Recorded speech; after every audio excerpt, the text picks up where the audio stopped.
Welcome back to NHD News, where we report on widely unknown stories in history. Today's topic is the Missouri-Mormon War of 1838. Members of the Church of Jesus Christ of Latter-day Saints had their right of free religion, free speech, voting, leading a peaceful life, being a citizen of Missouri, and many other rights violated in 1838 by the government and people of Missouri during that time. Also during this time, it became legal to kill a Latter-day Saint on sight. This law continued until 1976. This caused the retreat of Latter-day Saints to Illinois. They are only 1% of the Missouri population. Now, let's find out the underlying cause of what started the war.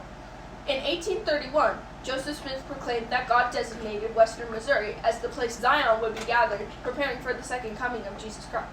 The people of Missouri did not like this one bit. There arose religious, political, and social differences, which in turn caused tensions between the two parties. Vigilante threats and mob attacks pushed the Latter-day Saints further out of Missouri. Eventually, some military generals created an extermination order. We have an original letter written by Governor Littleburn Boggs to General John Clark, known as Executive Order Number 44. Sir, since the order of this morning to you, directing you to cause 400 mounted men to be raised within your division, I received by Amos Reese, Esquire, of Ray County, and Wiley C. Williams, Esquire, one of my aide's informations of the most appalling character, which entirely changes the face of things, and places the Mormons in the attitude of an open and avowed defiance of the laws, and having made war upon the people of the state. Your orders are, therefore, to hasten your operation with all possible speed. The Mormons must be treated as enemies, and must be exterminated or driven from the state if necessary.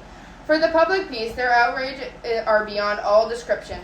If you can increase your force, you are authorized to do so to any extent you may consider necessary. Yeesh. Glad I wasn't in Missouri in 1838. I'd be dead in a heartbeat. The Mormons started it, but the Missourians finished it. While the causes were bad, the war was worse. One of the main battles was the Huntsville Massacre in 1838. We have a quote from a historical record based on a journal. It belonged to one Margaret Fouts, who lived in Missouri at this time. It relates some of the horrors that occurred during the massacre. Quote, I hurried on, looking for my husband, and finally found him in an old house covered with some rubbish.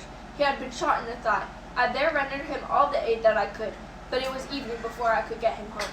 I saw 13 more dead bodies at the shop, and witnessed the beginning of the burial, which consisted in throwing the men that the mob had killed into a vault that formerly was intended for a well. They threw the bodies in head first or feet first, as the case might be. When they had thrown in 3, my heart sickened, and I could not stand it more. I turned away to keep from fainting. My husband and another brother had drawn dead bodies over themselves and pretended to be dead. By so doing, they saved their own lives and heard what some of the mob said. After the firing was over, 2 little boys that were in the shop begged for their lives. But no.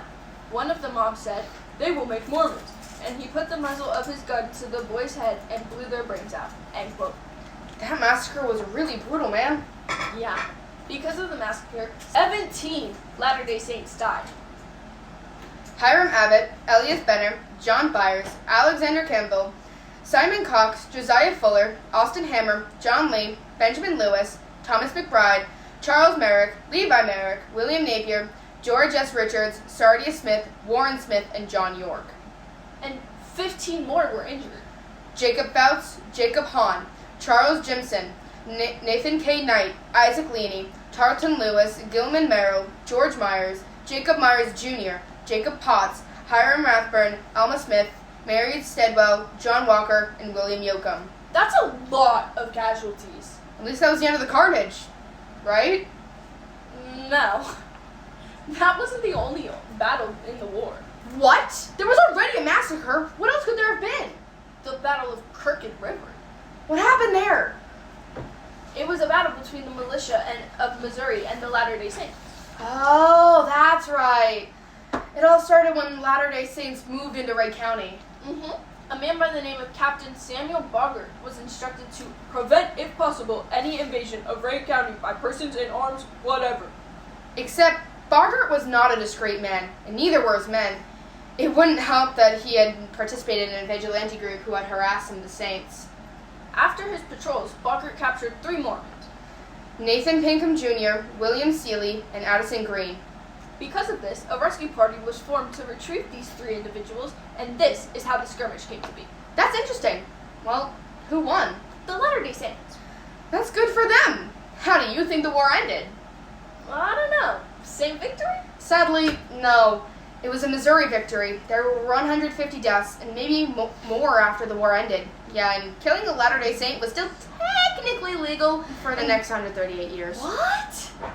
Yeah. So what ended up stopping it? Well, the governor of Missouri in June of 1976 said, Quote, expressing on behalf of all Missourians our deep regret for the injustice and undue suffering which was caused by this 1838 order. I hereby rescind Executive Order Number 44, dated October 27, 1838, issued by Governor Lilburn W. Boggs.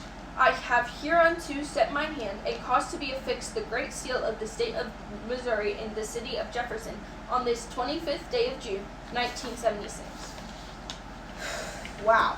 That is a long time after the executive order was actually in effect. But I'm glad they took responsibility. yeah, and I'm glad they returned the rights to the Latter-day Saints. I'm just glad it's over, though. Agreed. The Latter-day Saints got their rights back, and Missouri took responsibility for their actions. Even though if it wasn't the people who actually took part in the war, it's still good. Anyway, that's all from NHD News. Come back tomorrow for more news like this.